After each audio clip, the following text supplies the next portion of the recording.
हम आज रंगीले राजस्थान के रंगीले शहर जोधपुर के स्थापना की कहानी बताने जा रहे हैं, जो कई मोड़ से गुजरी है।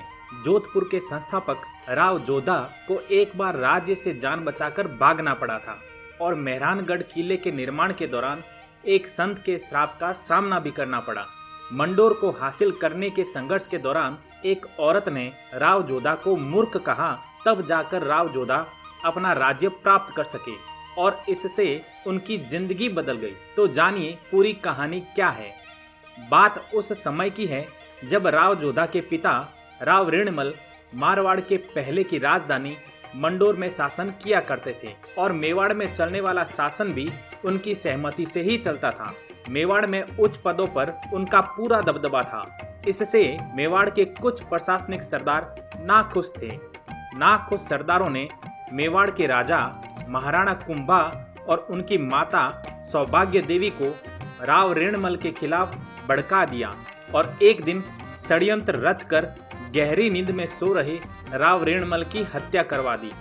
राव ऋणमल की हत्या के बाद राव जोधा सहित उनके सभी बेटे राज्य छोड़ने पर मजबूर हो गए और छुप करके फिर से अपना राज्य पाने की कोशिश करने लगे। वीर राव जोधा साहसी और पराक्रमी थे। उन्होंने अपने भाइयों के साथ मंडोर पर आक्रमण किया, पर उन्हें हार का सामना करना पड़ा।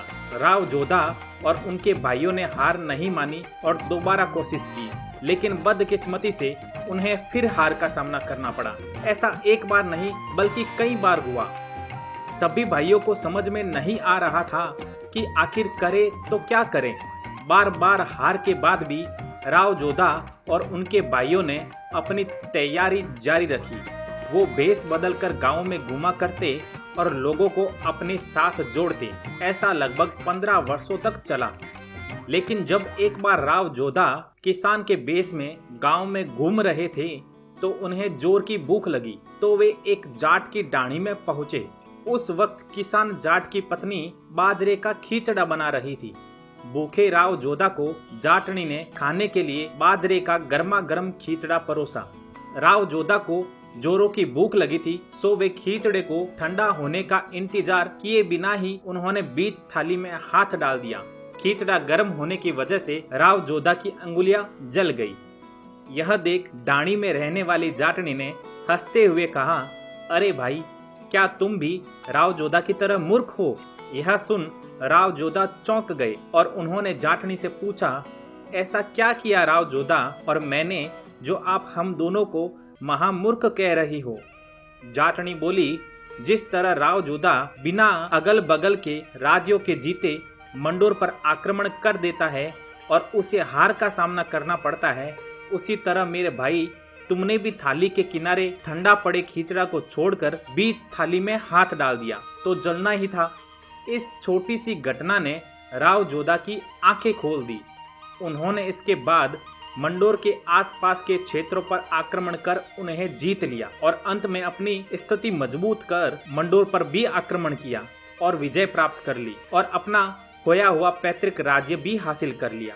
इसके बाद जब नया दुर्ग बनाने की बात आई तो राव जोधा को एक योगी द्वारा एक श्राप मिल गया।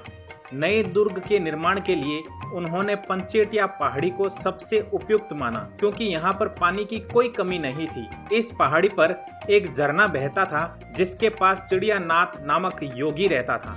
योगी को बताया गया कि राजा यहाँ दुर्ग बनाना चाहते हैं, कुटिया हटाएं, लेकिन योगी राजी नहीं हुआ। जोधा को इससे उपयुक्त स्थान ना मिला तो उन्होंने यही निर्माण आरंभ करवा दिया। योगी चिड़ियानाथ जी ने गुस्से में कुटिया उजाड़ दी और दूणी के अंगारे झोली में भर लिए और वहां से चले गए। जाते जाते राव जोधा को चिड़ियानाथ योगी ने श्राप दिया कि जिस पानी के कारण मेरी तपस्या भंग हुई है वो पानी तुझे कभी नसीब ना हो।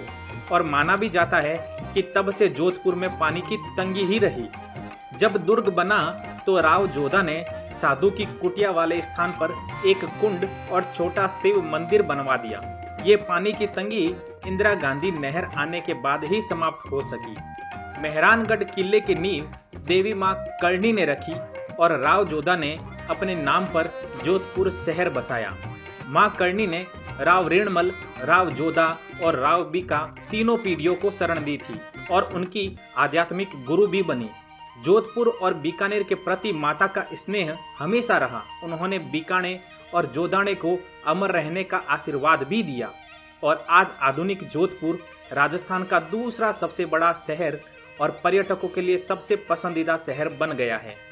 पूरे वर्ष चमकते सूर्य वाले मौसम के कारण इस नगरी को सूर्य नगरी कहा जाता है। मेहरानगढ़ दुर्ग को घेरे हुए हजारों नीले मकानों के कारण इसे नीली नगरी के नाम से भी जाना जाता है। आज पूरे जोधपुर शहर में कई वैभवशाली महल, किले और मंदिर एक तरफ जहां ऐतिहासिक गौरव को जीवंत करते हैं, वहीं दूसरी ओर यहाँ की लोक संस्कृति, लोक नृत्य, संगीत और यहाँ की मीठी भाषा के लोग शहर को रंगीला बना देते हैं। खान पान हो या पहनावा, चाहे कोई उत्सव हो या यहाँ के लोगों की जीवन शैली, हर तरह से पर्यटकों को लुभाने वाली है। आप जोधपुर से हैं तो हमें कमेंट करके जरूर बताएं कि आपको ये वीडियो कैसा लगा।